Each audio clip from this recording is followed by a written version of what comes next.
Hello everyone, welcome to my channel.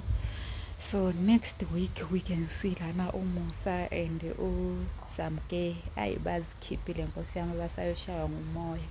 Sithi umuntu asho ukubana hayi, I haven't seen my man. Yo, mawungenayo indoda kulamakhaza.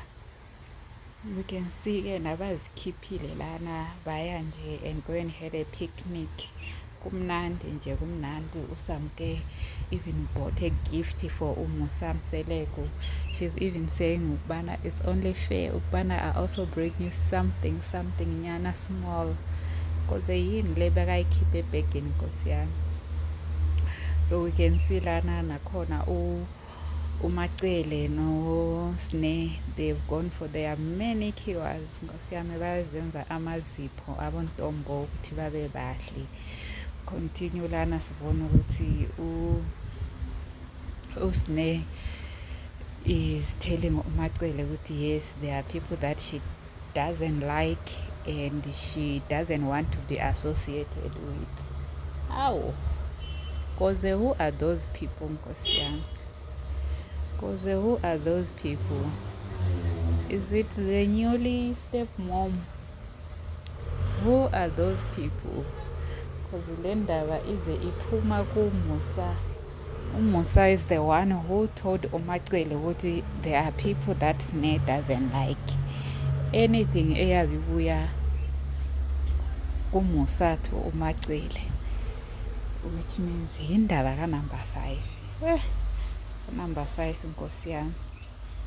Hayi, the master of eye rolling and the master of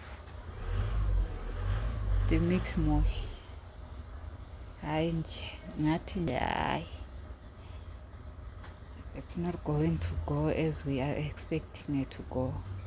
Ngathi nje kuyoba ngumuzi wakhe noMusa nje bobabili, ngoba Makhumalo doesn't like her, Mayeni doesn't like her.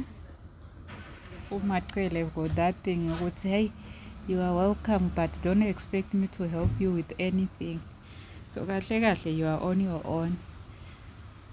Asazi nkosi yami ukuthi mafuna usizo uyolithola phi uMusa kuphela, njengoba nango nayo uSne uyasho ukuthi there are people that she does not like and she doesn't want to be associated with those people.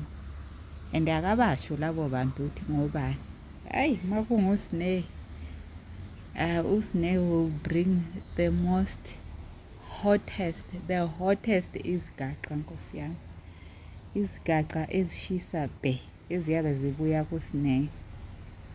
And how she doesn't filter ke yena, she does not filter it okanye sugarcoat it. What do you guys think about number 5? What do you guys think nje? Oh, I can't wait to see how is everything going to be once she is finally part of the family and they have to go on family vacations with number 5. We can't wait to see, because already ngathi nje noMpumelelo naye akam-understand number 5. Let me know, what do you guys think? What do you guys think? What are your thoughts? What are your feelings about number 5? Does she get thumbs up from you guys?